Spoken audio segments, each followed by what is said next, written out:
a magical kingdom in a mixed up world. You're in the sweet spot, baby. You're in the sweet spot, girl.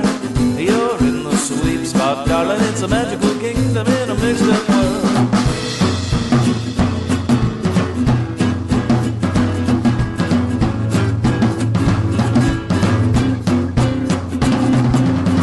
You're in the sweet spot, baby. You're in the sweet spot, girl. You're in the sweet spot, darling. It's a magical kingdom in a mixed up world. It's a magical kingdom in a mixed up world. It's a magical kingdom in a mixed up world. Welcome to the Sweet Spot. My name is Lynn, your host, and Ken's my co-host. Ken, how's it going? Oh, Lynn, it is going.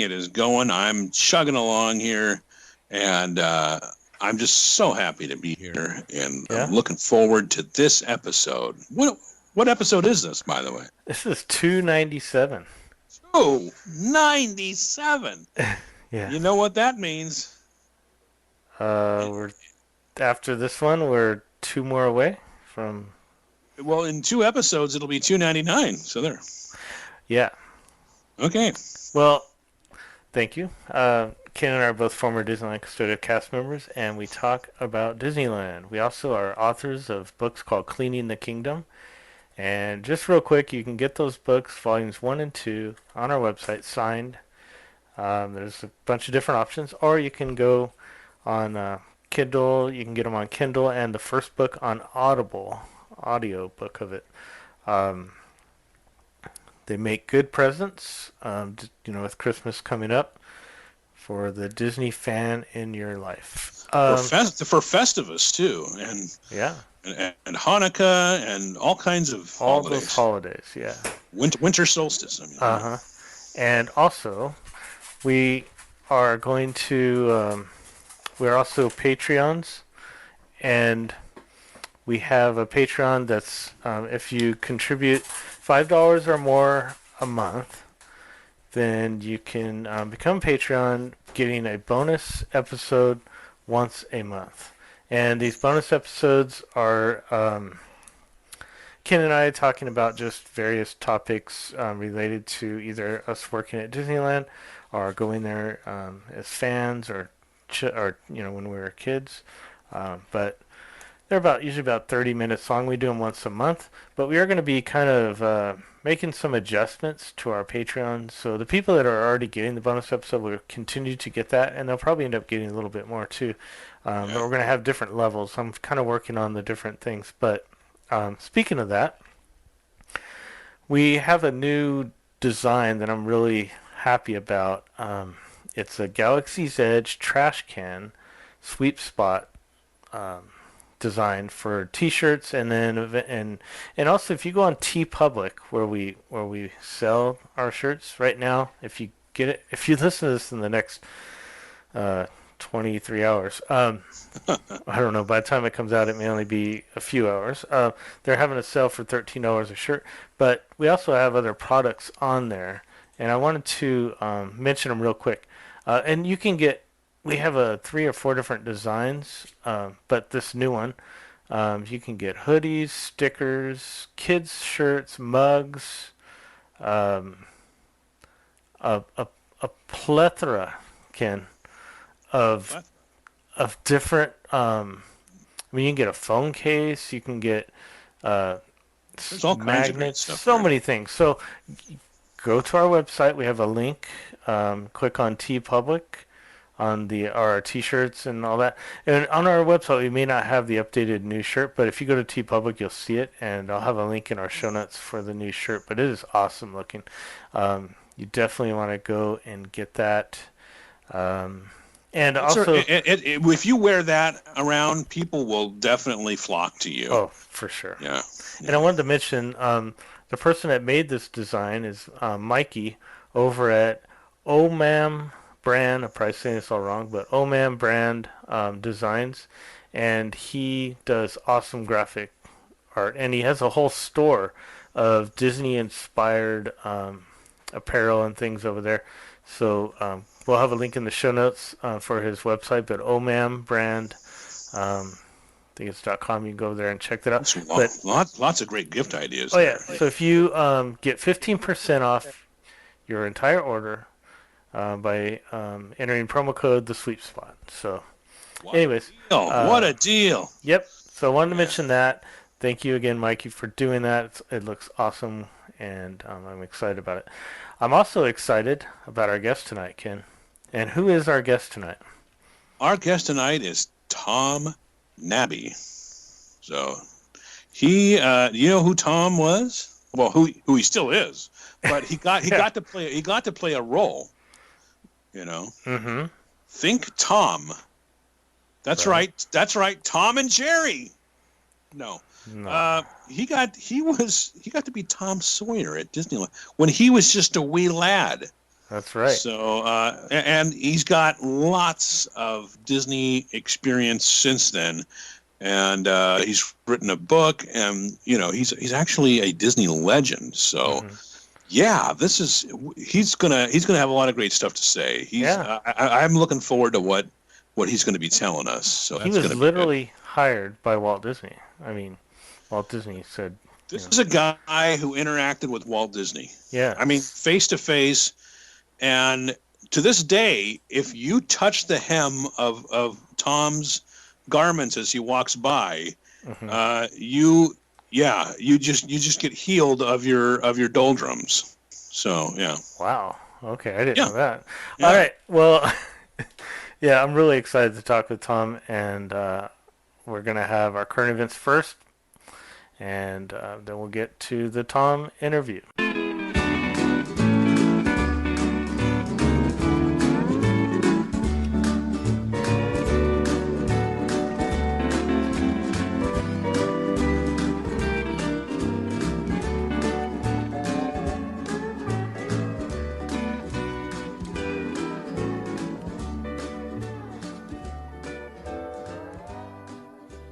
Now we're going to have the current events. Ken, what do you have for us? Lynn. You have a lot of good news for us, right? Disneyland fully reopened, and it's been packed to the gills with 70,000 people a day. Awesome. That's what we might have said in an alternate universe. But no, still closed. So back to you, Jan. No, well... the last couple of weeks, there's still a lot of speculation in the news.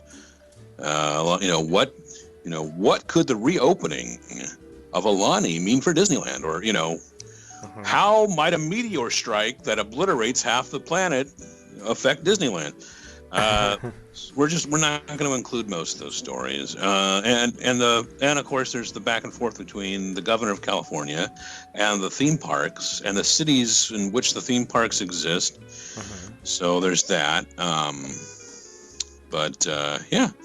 So let's get into it.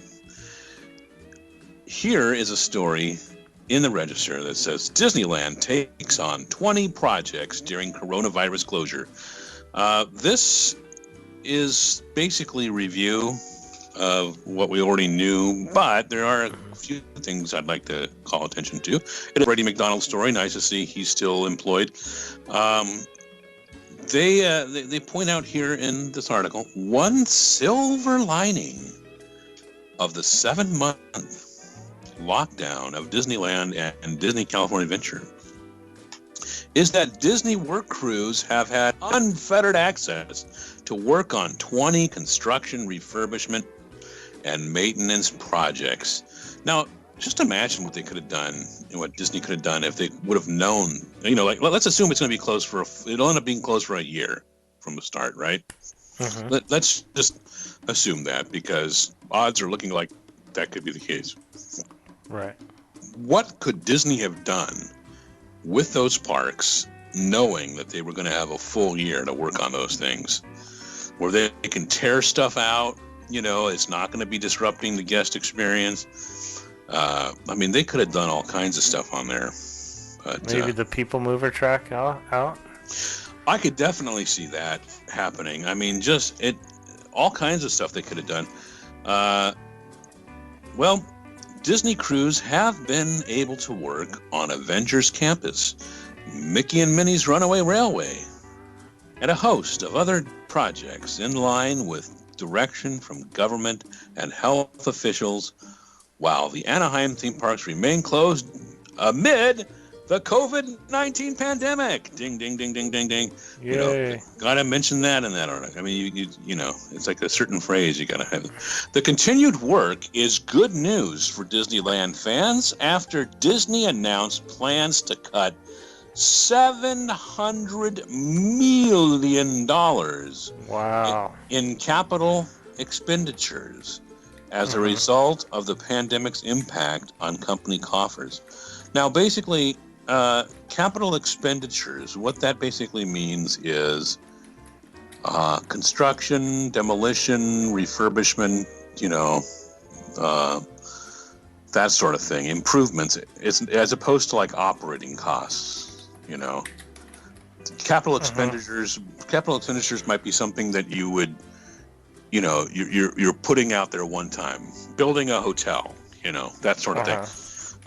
So $700 million of that has been canceled, you know, so, wow. And so they list some of the things in the article. Now, some of this stuff isn't going to be noticed by most people. And certainly the casual guest, especially, is not going to notice some of this stuff. They talk, I mean, there are obvious things. Mickey and Minnie's Runaway Railway, of course, a whole new attraction, you know, if they, you know, they're not going to miss the marketing on that, even if they wouldn't normally wander back to Toontown. The Haunted Mansion refurbishment, you know, if all goes well, it might pretty much look the same to the casual guest as, you know, it always does. Snow White's Scary Adventures, we know they're making some changes in there. King Arthur Carousel, same thing as basically the Haunted Mansion there. Hopefully it'll look the same. Indiana Jones Adventure, you know, they're basically replacing a plank bridge and its steel structure. You know, that's not going to be something that people really notice. Mickey's House, Disney's cruise performed a $115,000 re-roofing. Hey, my re-roofing costs a lot more. No, just kidding. $115,000 re-roofing of Mickey's Toontown residence, where visitors meet the famous mouse and pose for photos. So, you know, re-roofing. Guests are not going to notice. Space Mountain. Yeah. Space Mountain work is underway on a $1.1 million emergency exit exterior staircase for the indoor roller coaster. So, you know, I think we've all seen that staircase. Anything to prevent another speed ramp. Gadget Go Coaster. I mean, this is seasonal maintenance. That's not changing anything. To the Tomorrowland entrance, the last remaining, quote, French fry rocks surrounding the entrance to Tomorrowland have been removed. So, yeah, I mean, that's neither here nor there, really. I mean, Disney fans, the close visitors to the park know the difference, but the Frontierland entrance, the parade route work, Tom Sawyer Island, they're re-roofing the cider mill and the blacksmith shop. You know, Matterhorn bobsleds, they're just doing routine maintenance. Main Street USA, the maintenance crews have removed scaffolding from around the Emporium. Well, it's still going to be full of plush dolls, okay? They mentioned Splash Mountain, but they say work has not begun yet on the Princess and the Frog makeover of Splash Mountain. So, yeah. And over on the California Adventure side, of course, the Avengers Campus. Boy, that was supposed to have this big opening months ago. Now, here's something. Administration building. The new backstage office building is being built behind Luigi's Rollickin' Roadsters in Cars Land. Now, I didn't know about that. That's the first thing. That's the first. What? Do you know about that? No, I'm saying what? Really? Now, why would you build it? Didn't they just lay off everybody? Who's going to work there? I don't know. I guess you just could never have enough administration building. That's you know. Yeah. Mater's Junkyard Jamboree. That's just the right maintenance. Pixar Pellman. Again, it's just maintenance. Hyperion Theater. Scaffolding has been removed now that a fresh cloud backdrop has been repainted on the side of the Frozen Stage Show building. Not only has the scaffolding been removed, but the cast members have all been removed. You know, sorry. too Just soon. about. But that's, they've all been let go. So what's the point? What's the point of the building if you don't have it? It takes people. It takes people. Anyway, well, I thought we already knew this, but here come the stories again. Disney California Adventure sets reopening date for Buena Vista Street for shopping and dining. Buena Vista Street will reopen on November 19th as part of the downtown Disney outdoor shopping district, while the rest of California Adventure remains closed, according to Disney officials. To encourage social distancing and manage crowds, Disney will use a mobile wait list when Buena Vista Street or its queue reaches capacity. Mobile wait lists may also be used for restaurants and shops on Buena Vista Street. No rides, entertainment, or character meet and greets will be available in DCA while Buena Vista Street is open for shopping and dining. No admission fee will be charged to enter DCA to shop and dine. In downtown Disney, parking at the Simba lot that was free for the past few months will increase to $10 per car starting November 19th. Why? I'm trying to think here. Why couldn't they run, for instance, Soaring Over the World? If you block off a lot of the seats, you just have like one family per seat, and just kind of per row, and then you do some disinfecting, maybe, maybe, because that's not one of those. Soaring is not one of those things. It's not on a cycle. You don't have to. It's not like if you don't keep it moving, it's going to break down, right? Right.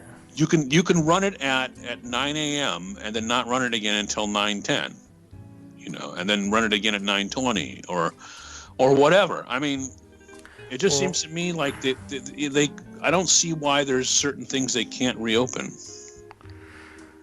Maybe it's just because it's categorized as a theme park ride and no rides are allowed to run right now. I don't. They should hand you your food to eat while it's seating area for smoke jumpers. They're gonna tell you, keep your eyes out for any fires that get started.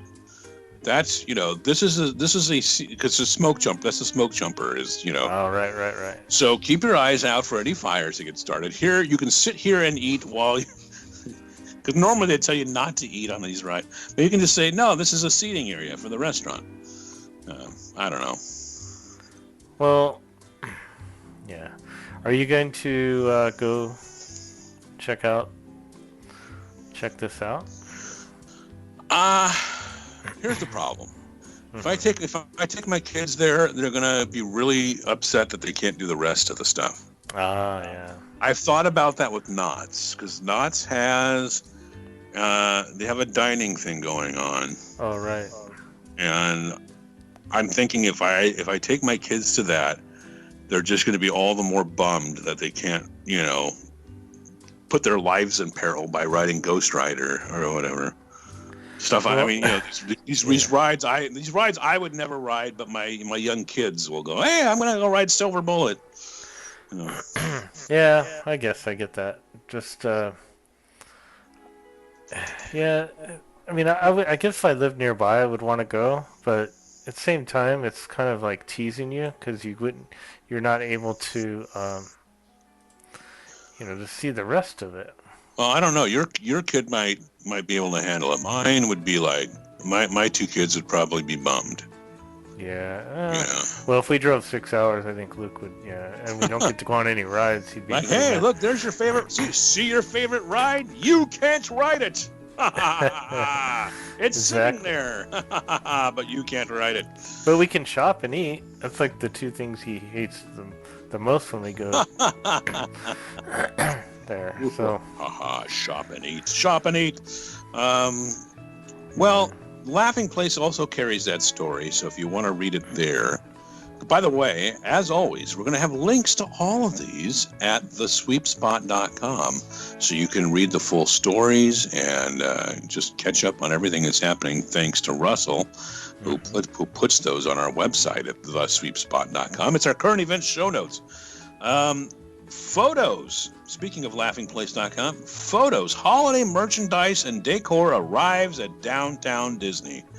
Now, this is from November 3rd, and so it says it's beginning to look a lot like Christmas over at the Downtown Disney District in Disneyland Resort. Our own Mike Celestino checked out some of the shops to see some of the new merchandise and decor, and also got an update on the upcoming opening of Buena Vista Street. So if you're the kind of person who likes to scroll through, pictures, hopefully your internet connections are fast, it loads them all up, and you can take a look at all the pictures that are taken down so you can see what things actually look like, because I can hold them up to the microphone here, but you just don't see them.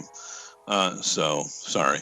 But hey, let's talk about some technology. Here's another Brady McDonald story. It says, meet the lifelike next-gen Disney animatronic that breathes and stares at you. It says here, Disney researchers are developing a new audio animatronic figure with subtle eye and head movements that could allow characters like Captain Jack Sparrow and Kylo Ren in Disneyland and Disney World attractions to engage in more lifelike human-robot interactions. The next generation audio animatronic was developed by Walt Disney Imagineering's Advanced Development Team, Disney Research Innovation Lab, California Institute of Technology, the University of Illinois Urbana-Champaign, and Cyberdyne Systems. Oh, I added that last one. According to a new research paper entitled Realistic and Interactive Robot Gaze. So now if you're, you don't have enough people staring at you, now you can have robots stare at you. Disneyland's next generation realistic gaze animatronic figure uses a chest-mounted sensor to identify people so the robot can turn to face and engage with them. A series of smaller motions allow the highly animated and articulated robot to create the illusion of life. The animatronic's head rises and falls subtly to simulate breathing. Quick, darting eye movements by the animatronic create the illusion of examining a person's entire face. The animatronic can momentarily shift its gaze in reaction to a sudden sound in the distance before refocusing on a person's life and pulling out a gun and shooting them. Oh, I added that last part. It's this whole Cyberdyne system thing. The aim of it's RoboCop. The aim of the next generation project is to develop an audio animatronic figure that emulates the mutual gaze between humans. So at some point, they're going to have to program these robots to be neurotic. They're going to be neurotic just like humans are neurotic. Train them to be cast members at the theme parks. Don't give them any ideas.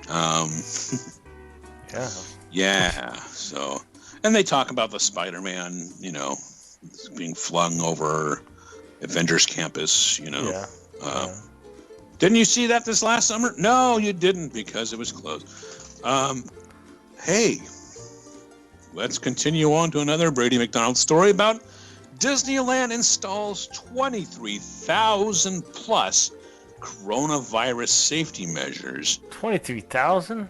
Well, you have to understand how Disney counts stuff, right? They probably count each trash can as a coronavirus safety measure.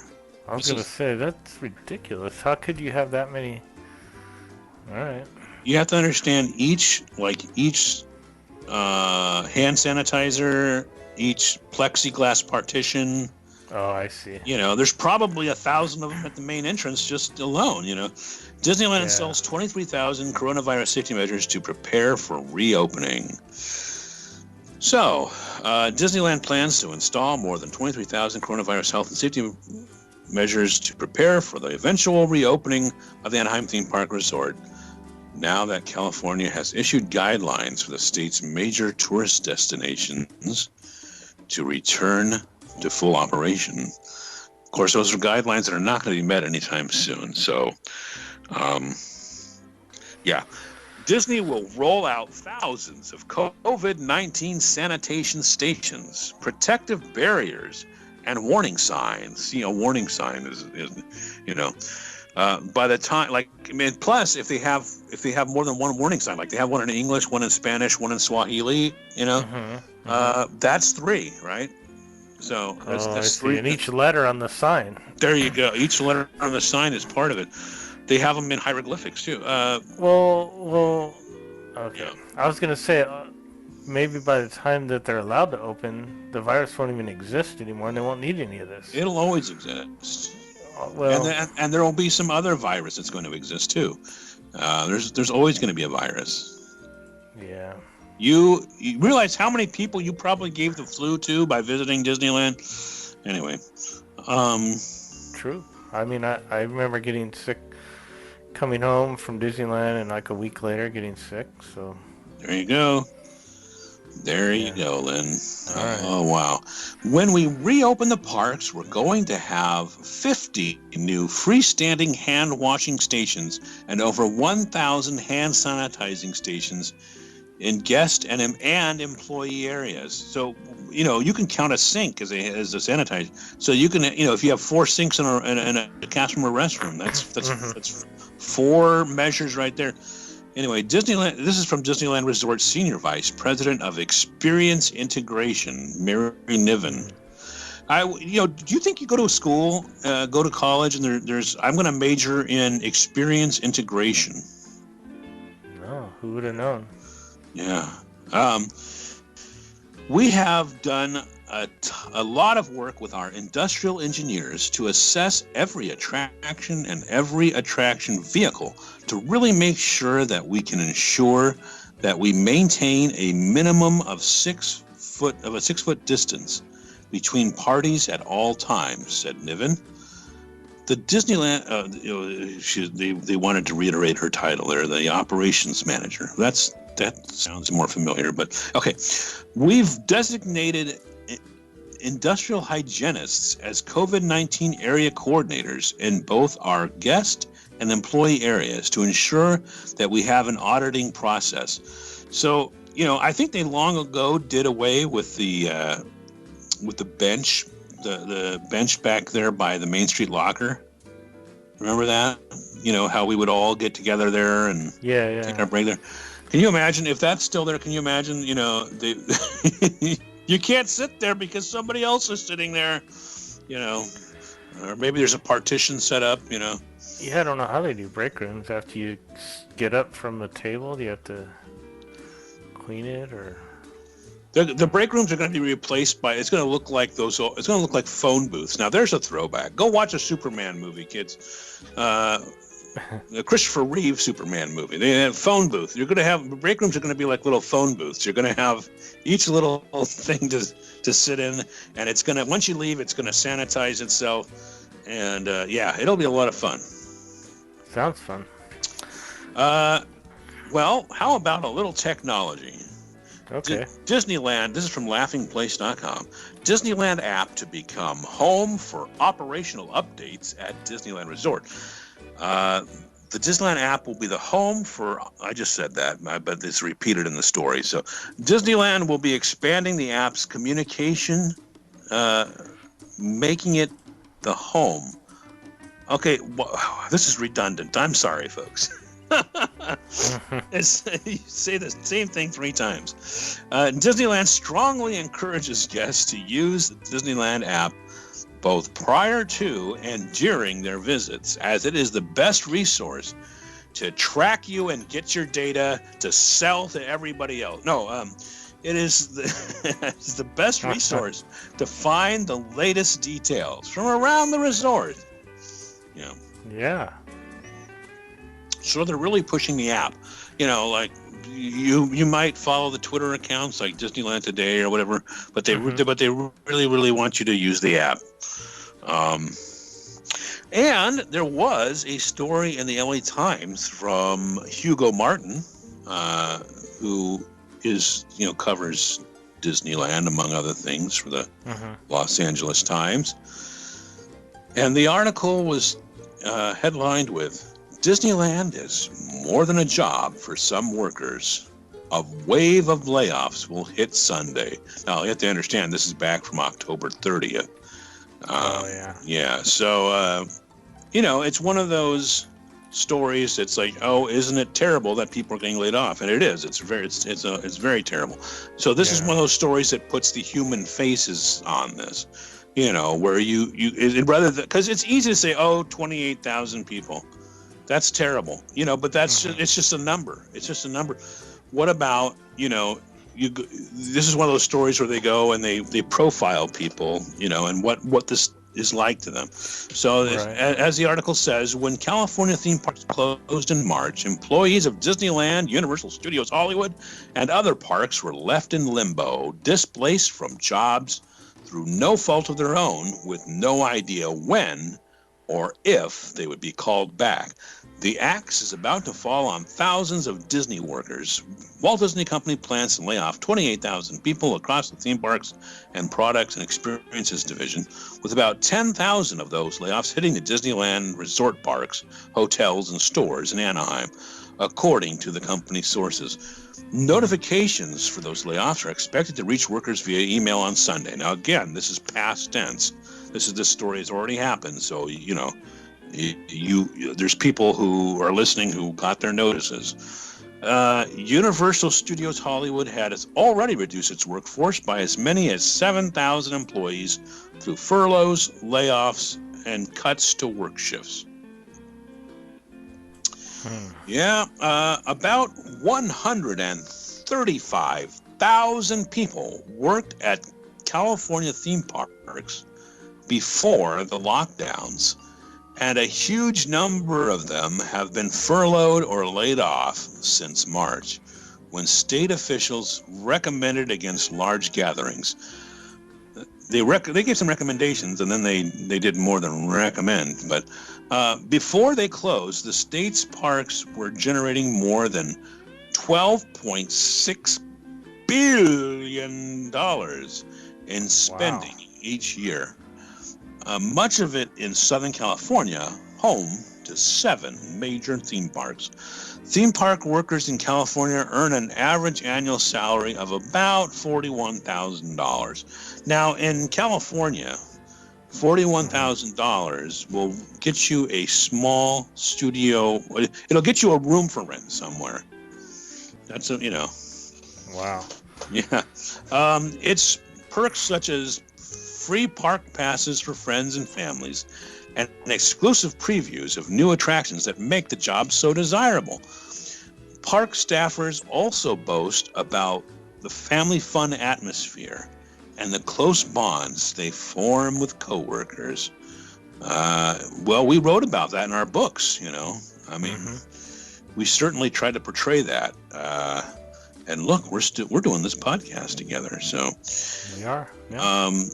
So that's an extensive, human interest story. If you're so inclined to read at the LA Times, you can click through and go through that.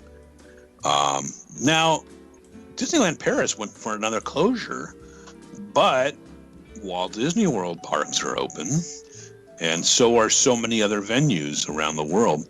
So if you need to plan a Disney getaway vacation, then you know who to contact. It's our travel planning partners, concierge.com. That's CONCIEARS.com. Like mouse, concierge or mouse, and then ears. So it's concierge, like mouse ears.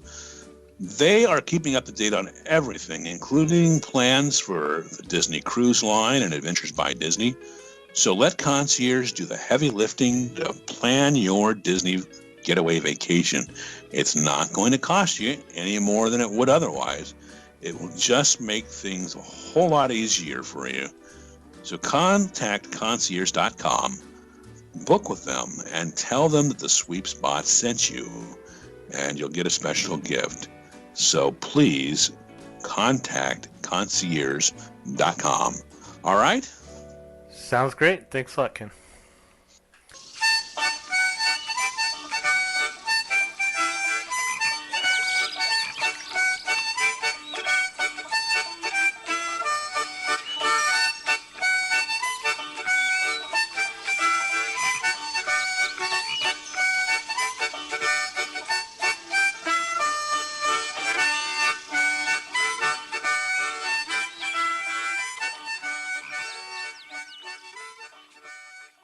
So, Tom, I wanted to ask you the first question, and I've read your book, and I really enjoyed it, but I wanted to have the listeners become familiar with you and your story, and I wanted to ask you, so you grew up around Disneyland, that's correct?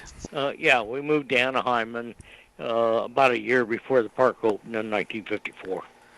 Wow, so you were able to see the park rise up, through construction and everything. Oh, yeah. Yeah, and, watching Disneyland every Wednesday night on TV, too. Oh, yeah. So, that was an hour commercial Yeah. for the park that was going to open in 55. So. And how old were you at this time? At the time we're talking right now, Yeah. 12. 12? Okay. So, wow, for a 12-year-old, that's, for anyone, it's amazing, but just, I couldn't even imagine being 12 years old and seeing, this construction, and then, like you said, watching it on TV. That's amazing. Yeah.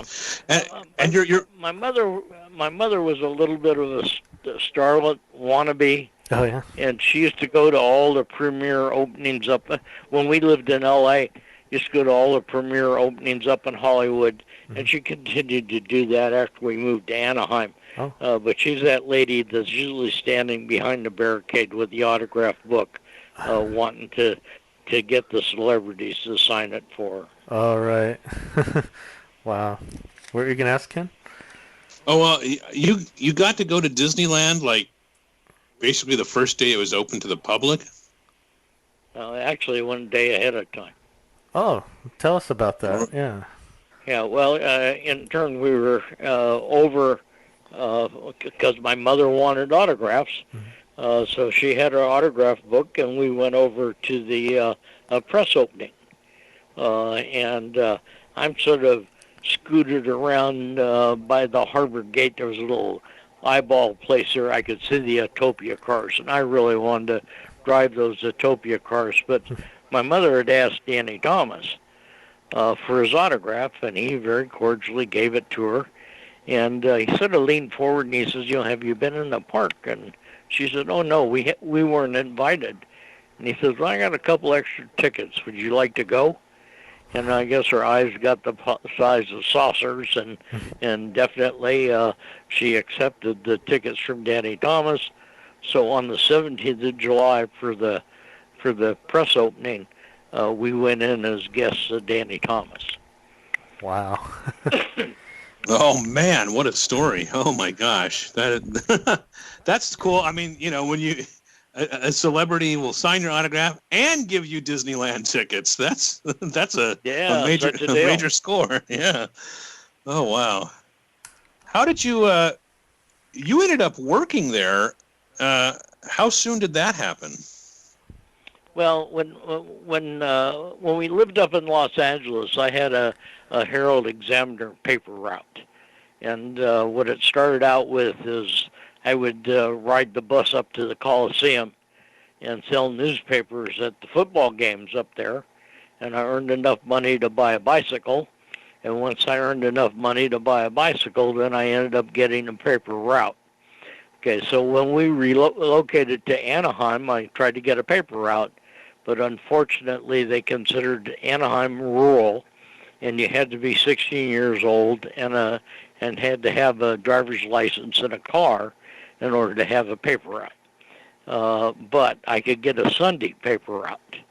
And back there, the Sunday paper was a good-sized paper. It weighed a pound pound and a half. It had like 50 sections in it, and my paper manager would leave with me any extra papers he had, and I'd go sell to my normal route, which was about 20 people, and then I had a little cart that I hooked onto the back of my bicycle, and I'd ride over Harbor Boulevard over to the Harbor Gate, and I would sell papers to the construction workers that were getting off, the Sunday newspaper.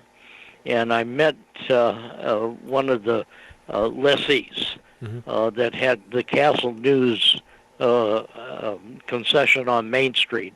His name was Joe Ahmet, and him and his brother had the Castle News, and he basically told me that they're going to publish a newspaper, and if I wanted to sell the newspaper, show up in the morning as you look at the front of the gate at Disneyland on the left-hand side, and I'll give you newspapers, and if you sell 100 newspapers outside the park, I'll let you come in and continue to sell newspapers inside the park.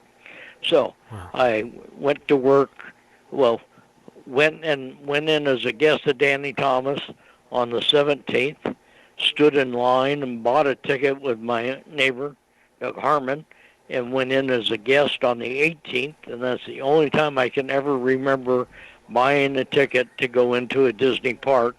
And on the 19th, I went to work as a paper boy. Wow, that is really cool. That's amazing. Yeah. And you were 12, 13 years old at the time? Yeah, I was 12. Wow. I mean, I remember when Disneyland, and I realized you actually had different companies operating there, employing people. But, by the time I was a teenager, Disney wouldn't, the big question is 18 and older, or, hey, we're going to lower some of our hiring down to 17, 16 again to hire some of them. And, that was, so back then you could actually work inside the park at that age. Wow. That's amazing. Well, I was, if you boil it down to, I was an independent contractor. Yeah. Okay. As a newsboy. So they gave me the newspapers, and I paid them 7 cents for the newspapers, and I sold them for a dime. So I got 3 cents off of every newspaper. When Disneyland first opened up, only the people that worked in administration, the people that operated the rides and the attractions, and maintenance worked for Disneyland Incorporated.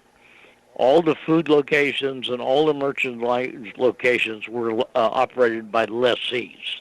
At Walt Disney World, they call them participants, but at Disneyland, they call them lessees. Yeah, that's something that changed over the years for sure as Disney shifted, and because even security and custodial, as we found out for doing our own research, were companies that they were outside companies. But Burns Detective Agency ran, the story that goes along with that one, and for what stories are worth, is that Burns Detective Agency handled all the security for Disneyland while it was being constructed, and just before it opened, and Walt was out walking the park one night, and one of the Burns Detective Agency employees challenged him. And he said, I'm Walt Disney. And the guy basically said, I don't care who you are, you can't be in here. And at that point, Burns Detective Agency was no longer responsible for the security of Disneyland, and opened our own security system. That'll do it. Yeah. Wow. So you're kind of known. I mean, you're known more for, the title of your book, is from Disneyland's Tom Sawyer to Disney Legend. And how did you become Tom Sawyer at Disneyland? Well, I was selling newspapers all through that first summer. I actually flew model airplanes and in the flight circle in Tomorrowland. I washed dishes in Aunt Jemima's kitchen because my next door neighbor was the chef in there, and I counted people going in and out of Pendleton because they wanted to know how many people were coming in and out of their store. And I also worked, finagled a job in the Disneyland Circus in the winter of 55, spring of 56. So I'm selling newspapers, and somebody tells me that Walt's going to build he had announced that he's going to build Tom Sawyer's Island in the rivers of America, and you look just like Tom Sawyer, and you should ask him for a job. And I thought that was one heck of an idea. And Walt was in the park quite frequently back then. He'd drive down from the studio on Friday, stay in his apartment Friday night, Saturday night, and then drive back up to the studio on Sunday. So he'd wander around, and he was pretty accessible, especially before park opening. But he'd talk with the employees, and he'd even talk with the guests until they recognized him, and he became inundated for autographs. Well, Walt was back behind his apartment by the storage area for the Jungle Cruise boats. There was a little break area back there, and I caught him back there, and I introduced myself and told him that I looked just like Tom Sawyer and he should hire me. But he didn't. But he didn't say no. He left the door open. He said he'd think about it. So almost for the next year, anytime I could find Walt in the park, I'd ask him if he was still thinking about hiring me to Tom Sawyer. I don't think he originally had the thought of having Tom Sawyer's Island.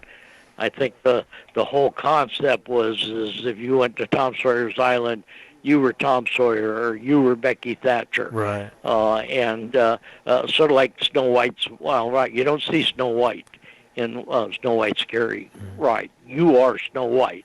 So I think that was his whole intent. So I pretty much think I created the job of Tom Sawyer in my persistence of asking Walt to hire me. That's great. I'm sure he admired your persistence and not giving up. That's why he just Well, you go back and look at Walt's history, and I think I had a little bit of a shoe in. Walt was a newspaper boy. He worked for his dad, and he worked in some very severe conditions in the Midwest. So he delivered newspapers in sleet and snow and that type of thing. He also sold sandwiches and apples and stuff to the train passengers in Marceline there. So like I say, I think I had a little bit of a warm spot in his heart because of being a newspaper boy, and he knew what the job was like. Did you promise to show him your sore toe if he gave you the job, or am I confusing that with Huckleberry Finn? I don't know. That's something I remember from those stories. So. Well, I was either one, whatever the guests wanted me to be.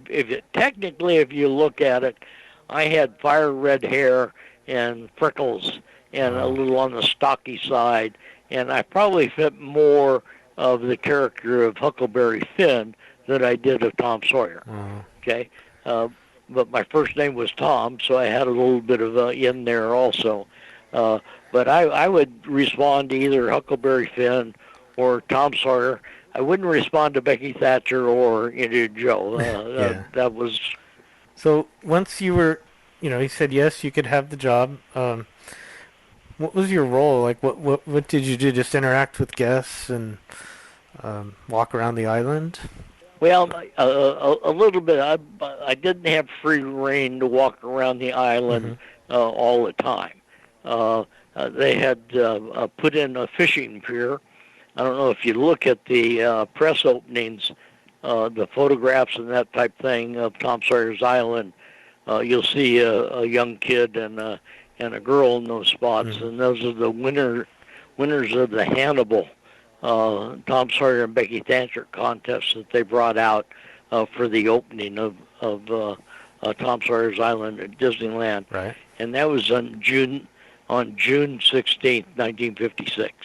Okay, my hire date wasn't until June 18th, 1956. So if you see those publicity shots, those aren't me. Okay. But I had a little bit of an extra job as a newspaper boy. If you look at the front of the Magic Kingdom, the merchandise stand on the left-hand side is actually called the newsstand. And back in the 50s, it was the newsstand. It handled all the newspapers from around the country and that type of thing. And what Joe and Ray would do on a daily basis is go through the newspapers and pull out the primary sections like the editorials and that type of thing and front page, and would put together a pile of those, and I would haul those up to the manager of publicity. His name was Eddie Meck, and his office was in City Hall. So I developed a pretty good rapport with Eddie, and anytime they had a publicity shot or that type of thing that they needed a kid in, Eddie used to say, "Go get that redheaded kid, that Tom guy. We'll use him in this shot."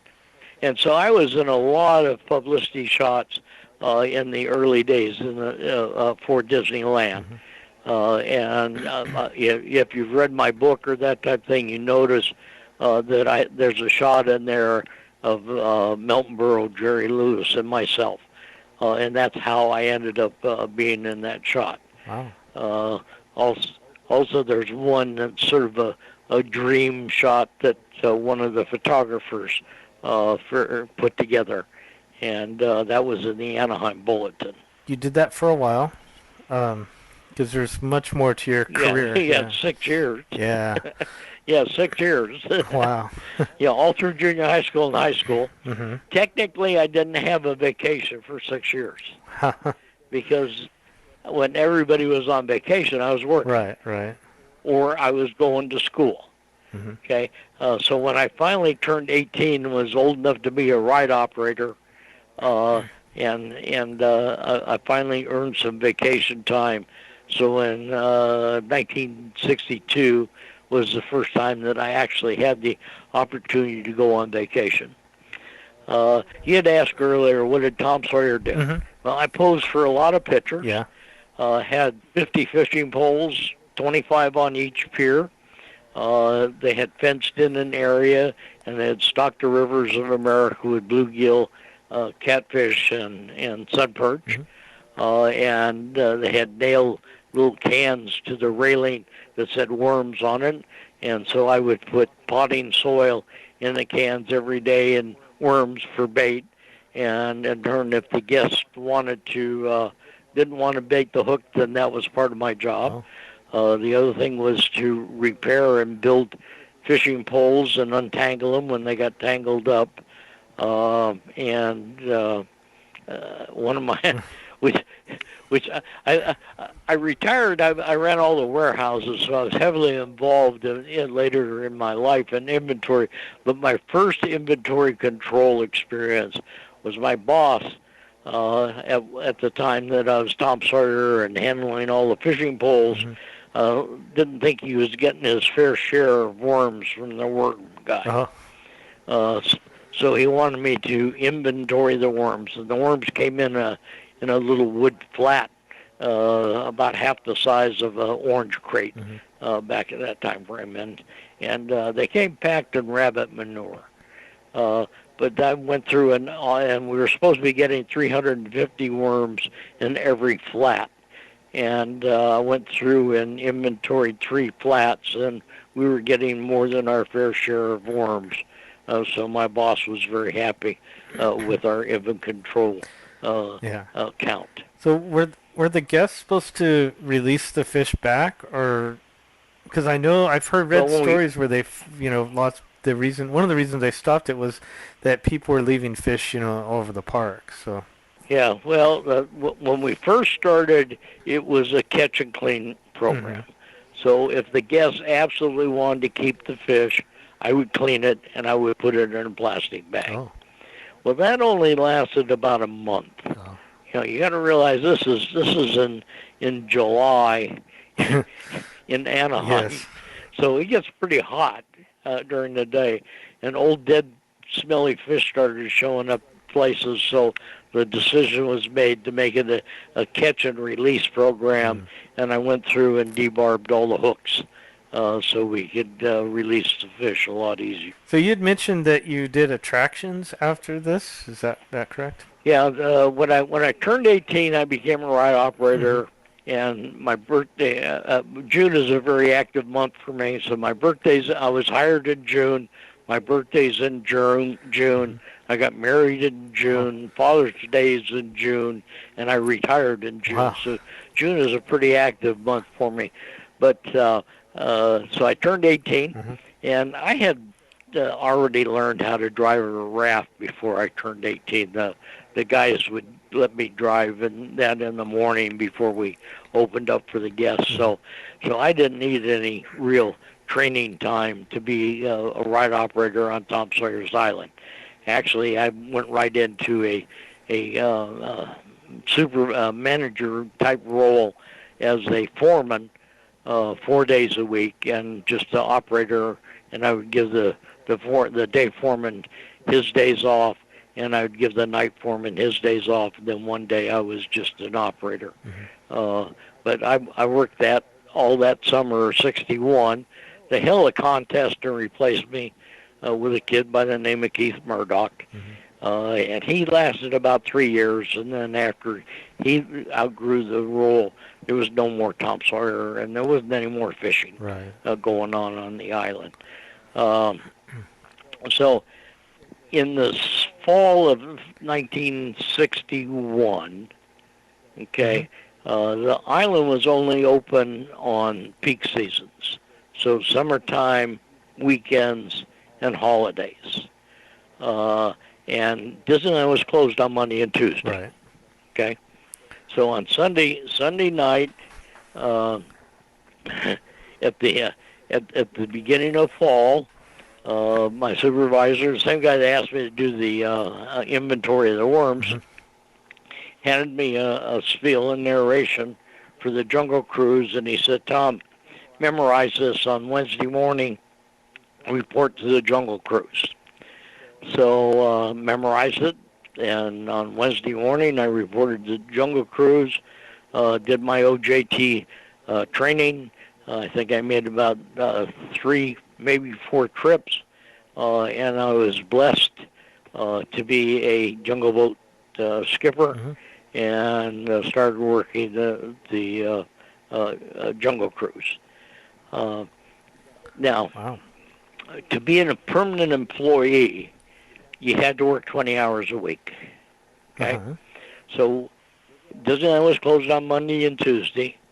So on Wednesday, you'd come in, and Wednesday was usually fairly busy because if people came to the town, they would wait around and come in on Wednesday. Okay, and we used to work 8 hours, 4 to 6 hours on Wednesdays because it would be busy.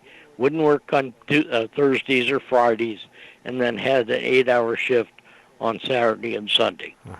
Okay, so what I would do is I would come in on Thursday morning, and I would sit in the operations office and wait for people to call in sick.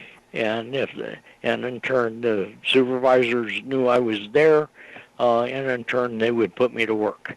A lot of times they, in turn, took some time and trained me on attractions that I didn't know, so I would be available to work when somebody called in on those attractions. And I had to do that because I was paying rent. Yeah. Yeah, and gas was only about maybe 18 cents a gallon back then, but it still cost money. Right. Okay, so I worked every ride and attraction at Disneyland with the exception of the steam train and monorail. Oh, really? Okay. And the reason being, the steam train and monorail were operated by Retlaw. And Redlaw was a company that was owned by the Walt Disney family. And if you look at Redlaw, it's Walter spelled backwards. Oh, yeah, yeah. And they were very conscious of overhead and operating costs and that type thing. So in turn, in order to work the monorail, they had very limited costume sizes. You had to be 6 foot tall in order to work the monorail. Well, I was never going to be 6 foot tall, and that's why I didn't work the monorail. So you became very familiar with the park because of working all these different attractions. Oh, yeah. Yeah. Now, I used to come in on Tuesdays, and they used to do some training programs on Tuesdays, and I would drive the omnibus around and take the trainees from position to position. So I sort of worked myself into that job, too. When did you meet your wife at the park? Yeah, well, we got to back up well, I met my wife. She worked for UPT, which is United Paramount Theaters, and they ran all the hamburger concessions in the park. And actually, UPT was a subsidiary of ABC. So as you see, the worm turns and comes around. So, in 1965, when the contracts ran out with UPT to operate the food operations in the park, they brought a few of us in and trained us to operate the restaurants. And I, in turn, was trained in operating the restaurant in Frontierland, which was Oaks Tavern. And my wife was the counter lead there, and that's where we met. But we didn't start dating until I had I got an invite from my other uncle, Uncle Sam. Invited me to participate in a war in Vietnam. Right. And I think you guys all knew what the rules were back at that time frame. The employer had to hold your job, and you would earn seniority and that type thing while you were gone, but you had a obligation to fulfill your military service. And I enlisted in the Marine Corps on a 3-year hitch, so I would have 3 years of active duty and 3 years of inactive duty, because I didn't want to have to play a weekend warrior and didn't have to go to reserve summer camp. Okay, so I enlisted in the Marine Corps, and we do some dumb things in our life, but I wouldn't do it any other way. And somehow I scored very high in electronics, and they made a aviation radio repairman out of me. So I joined the Marine Corps to see the world, and I never got any farther from home than 82 miles, San Diego, Camp Pendleton, and what they call LTA in Santa, which was the lighter and air facility that they had changed over to helicopters. And I say I had the Battle of Highway 101. I was coming home with all my stuff packed up because I had orders to go to Da Nang on St. Patrick's Day, 1966. And a drunk hit me head on and tried to kill me, and put me in the hospital for 5 months. And then after I got out of the hospital and ended up getting discharged out of the Marine Corps on a medical in July of '68. So I was waiting for discharge out of the Marine Corps, and I had given Janice a call, and we started dating, and we got married in June of 1968. Okay, and then in August of '68, I got mustered out of the Marine Corps and went back to work at Disneyland.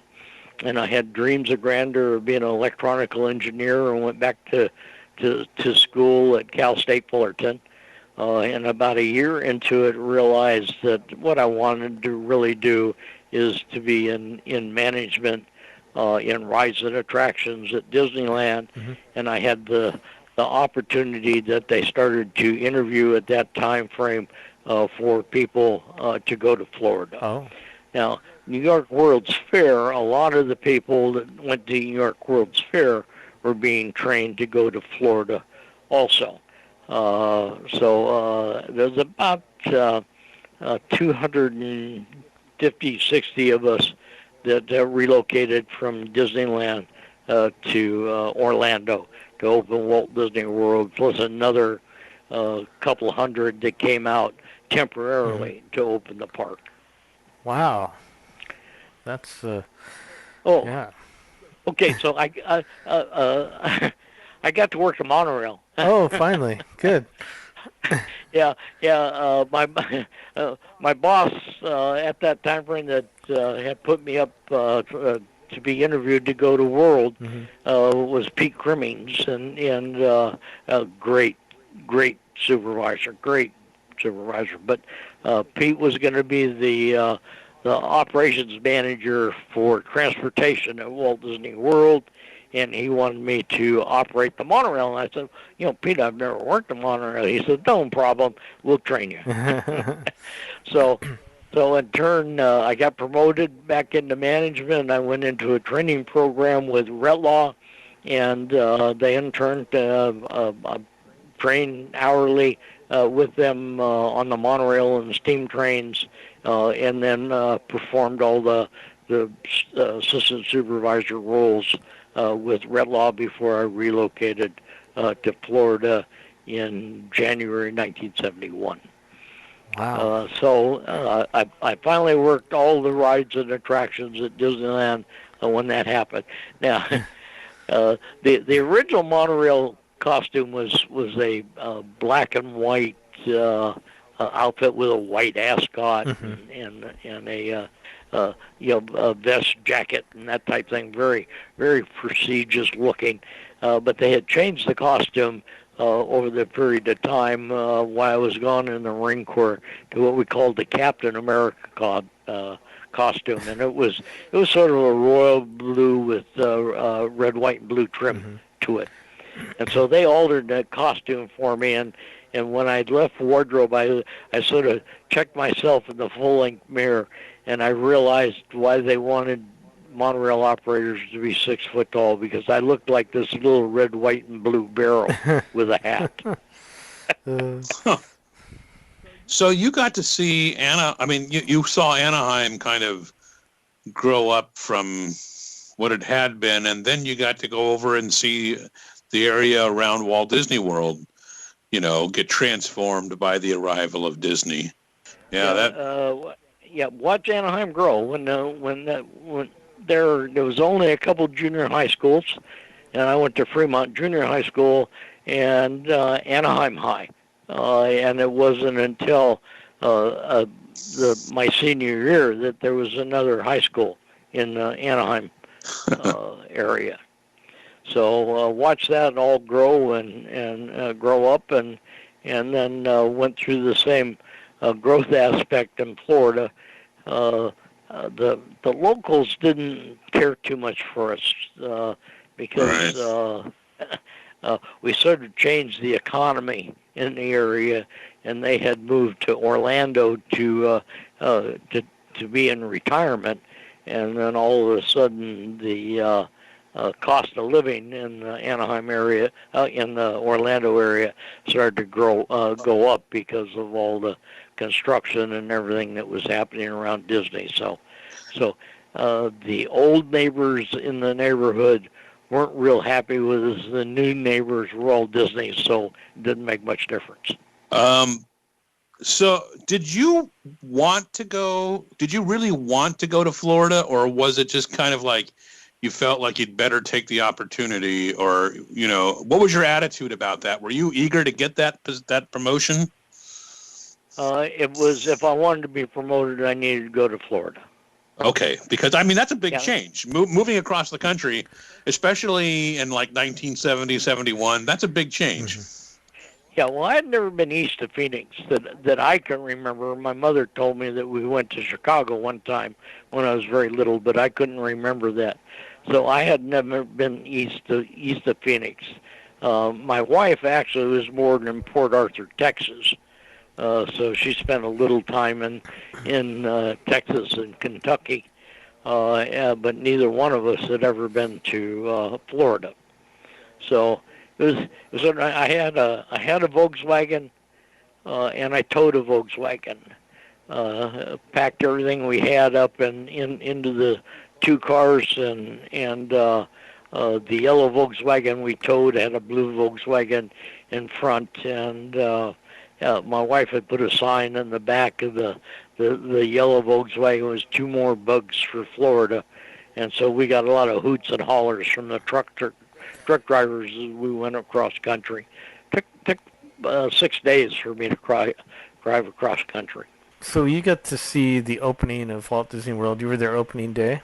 Oh, absolutely. Yeah. What was that like for you? It was very foggy, and anticipation. It was sort of like what everybody's anticipating today in the elections, but we're expecting a very large crowd of people.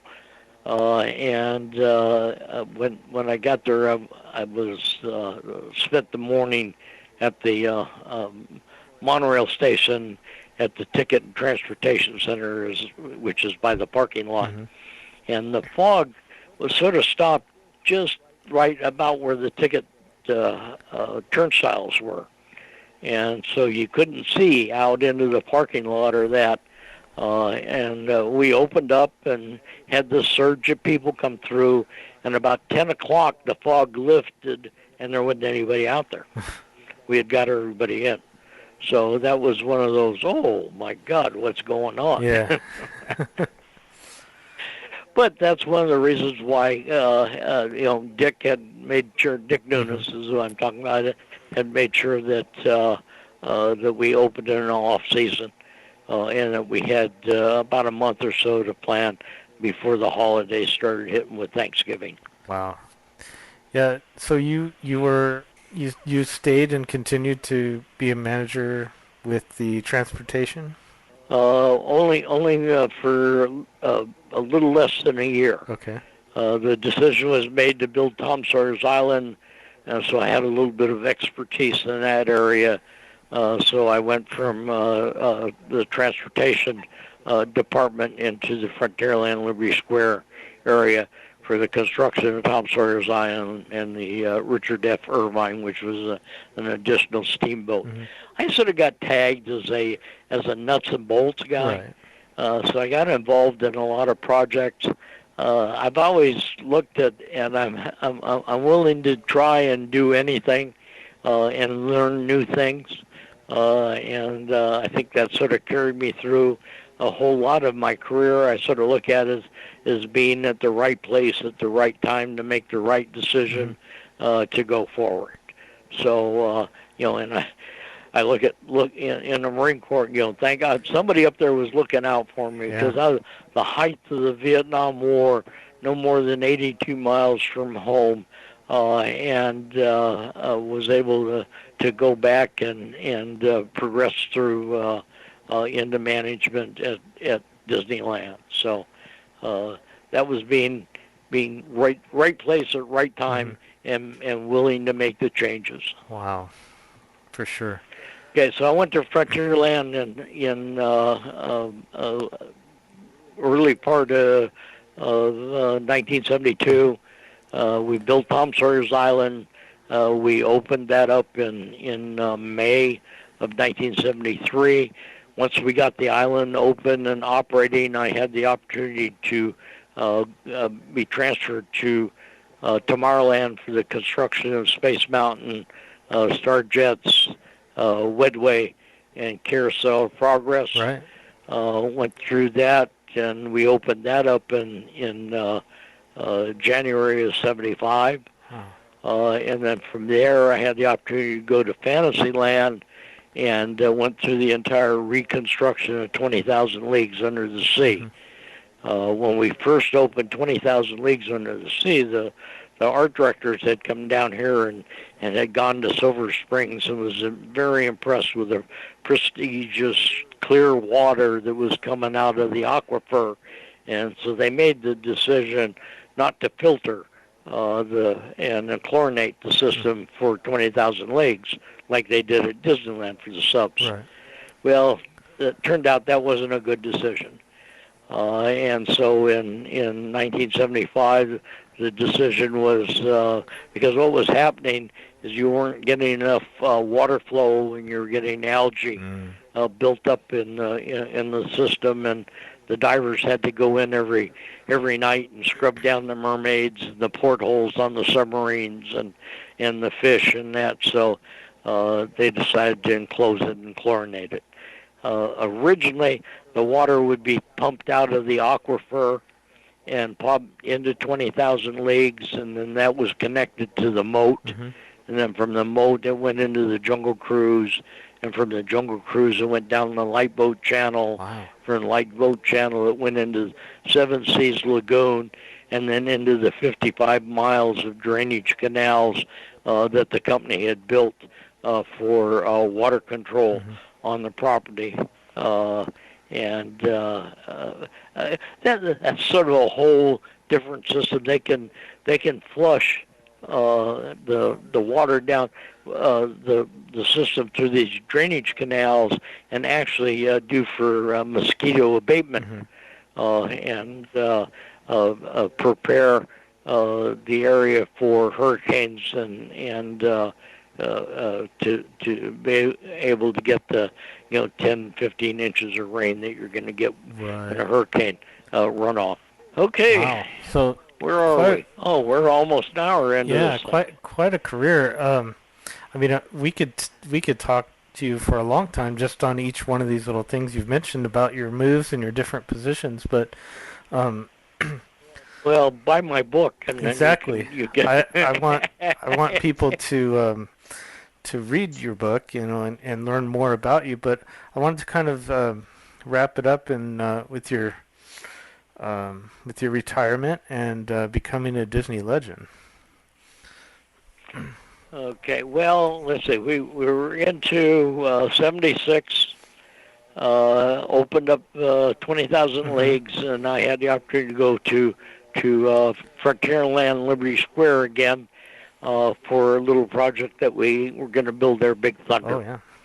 And went through that whole project, and just prior to it being open, I got a phone call and asked if I wanted to be to participate in the opening of Epcot.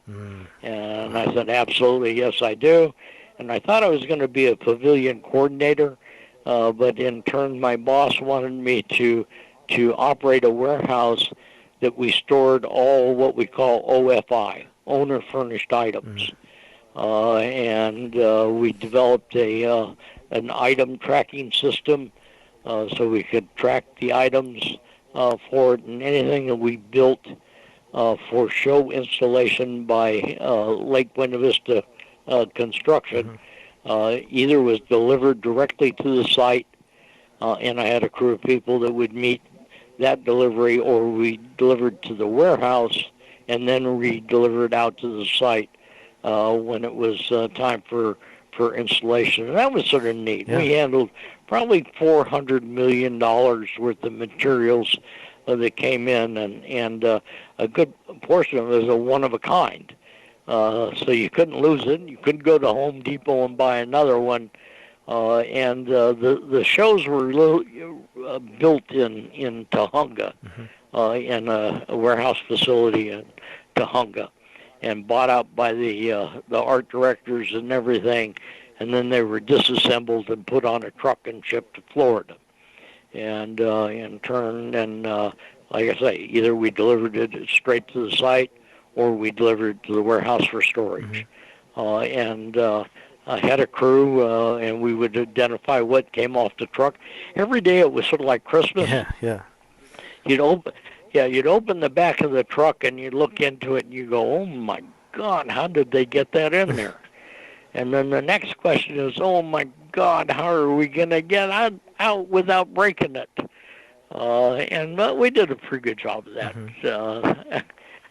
But in turn, if you sort of visualize that that all the floor coverings, all the wallpaper, all the furniture, almost all the kitchen equipment came through the warehouse, plus all the show set pieces and almost all the electronics that supported the show came through the house, operation for Epcot.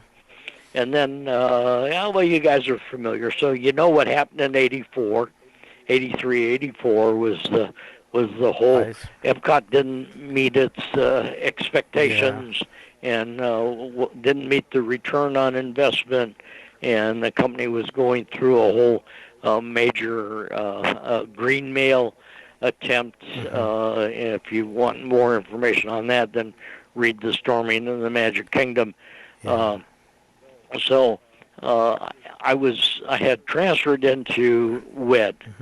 WED is a company that was built by Walt for engineering and building the various new attractions and that type thing. And WED is Walter's initials, Walter Elias Disney. And what happened during that time frame is that WED was an overhead, and because of where we were and the company and that type thing, they eliminated pretty much all the overhead operations. The same thing that they've had to do during this pandemic. But I got a call and basically told me, that Tom, you don't work in the warehouse anymore. And the 15 people that work for you don't work for you anymore. Pack up your office, and you'll get a phone call. Can't tell you when. And about a week later, I got a phone call and basically said that I did have a job, which was nice. And I had the opportunity to change careers. So I went into the support side of the business, left the rides and attraction side and went into the support side of the business. I had learned a whole lot about warehousing during the construction of Epcot, and so that's where I got transferred to. The manager of the warehouse system, that happened in October 1984. And Christmas of 84, the warehouse manager went on vacation, and I don't know if it was an alien abduction or what, but he never came back. And so 6 of us interviewed for that job, and I ended up getting it. So in 1985, I was made the distribution manager for Walt Disney World, and everything started to change and click in after Mike and Frank came on board, and the park started growing like crazy, and we were trying to keep up with it in inventory space and inventory control systems. So we built a whole new inventory control system supported by barcoding to get us into real time, and we built a whole warehouse complex on property, and we moved a whole lot of our operations that were in various locations in Orlando and Orange and Seminole County back on property. And I did that all the way through. We did such a good job with that they implemented the same system into Disneyland Paris, a.k.a. Euro Disney. And so I had the opportunity to go there just prior to the opening, and pretty much did there what I did at Epcot for the opening of Disneyland Paris. Then came back and sort of looked at everything, and we're going to go through another major restructure, and I had hired a financial advisor, Mike Wicks, about 15, 20 years earlier, and I asked Mike, I said, Mike, can I retire? And he basically, and I'm getting ready to turn 60. And I had made a commitment to myself that so many of my mentors had passed away and hadn't enjoyed the first day of retirement. And so I decided if I could retire at 60, I was going to do it. And he basically said, yes, I could, as long as I was happy with the current lifestyle. And I said, well, that's great. You have one more job to do, and that's to convince Mrs. Nabbe. And he sat down with Janice and showed her that, yeah, we could enjoy that lifestyle. So in 2003, I retired from Walt Disney World on June 27th. And what you want to do is you want to retire as close as you can to the last day of the month, because then you can get a retirement check on the first day of the new month. Okay. But so in turn, my boss at that time frame sort of asked, Tom, what would you really like to have for your retirement? And I told him, I said, I would really like to have a window on Main Street at Disneyland and Walt Disney World. Yeah. And so he sort of shook his head a little bit, and about a month later he came back and he says, well, Tom, I couldn't get Disneyland, but we're going to give you a window on Main Street at Walt Disney World. So I ended up getting a window above the Main Street Cinema. So if you're in the park, it's on the right-hand side, and it says Sawyer Fence Painting Company Proprietor Tom Nabbe. That's great. And I thought at that point that was the cream de la creme. Yeah. To have a window on Main Street in a Disney theme park. Well, every 5 years since we relocated to Florida, we've gone back to Disneyland's 5th anniversaries. Yeah. And unfortunately, we couldn't do it this year because of the pandemic. But we were out there for Disneyland's 50th anniversary. And the alumni club at Disneyland had a dinner dance, and we were at the dinner dance, and an old friend of mine, Jim Cora, who had retired as the president of Disney International, he said, well, Tom, I'll see you in September. And I'm going, no, Jim, maybe in 5 years from now. And he says, oh no, we're going to be inducted as Disney Legends. And Jim was one of those guys that he'd throw the line out there, and if he could hook you, then he'd wheel you in. Well, I was going to get hooked and wheeled in. Yeah. So I thanked him for his comments. And when I got back to the hotel that night, my sister was house sitting for me, and I called her. I said, is there a letter from the studio? And she said, oh, yeah. I said, would you open it up? And sure enough, that we're going to be invited back to Disneyland in September of 2005 to be inducted as Disney Legends. Wow. So I thought the window was the cream de cream. This is the cherry on the top. Actually, I'm sitting here. I got goosebumps talking about it. And the Legends program was very much Roy Disney's baby. He was very involved in it.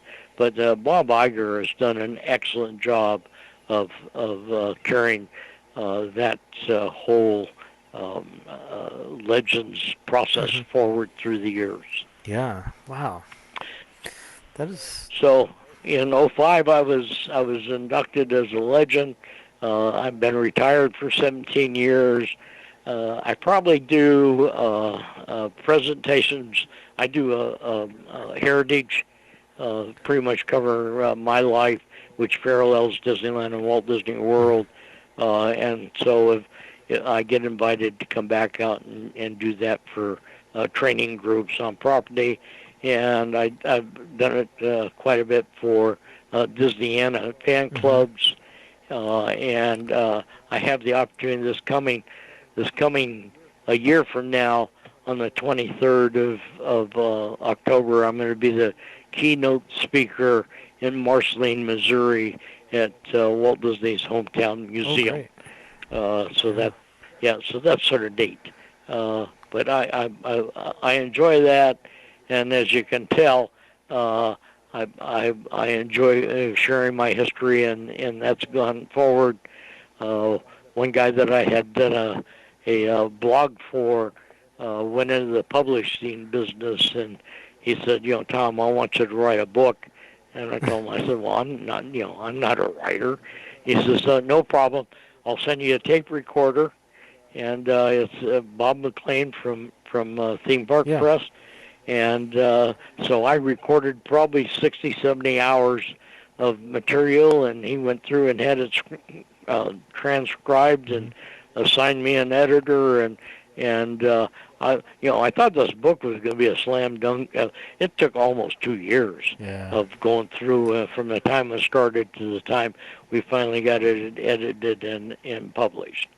So if you have an interest in the book, you can go to my website, which is tomnabbe.com, and it's capital T-O-M, no space, capital N-A-B-B-E.com.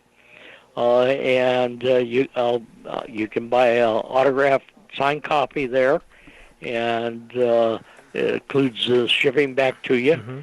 If you want it right now, and if you're a Prime member, you can go to Amazon.com.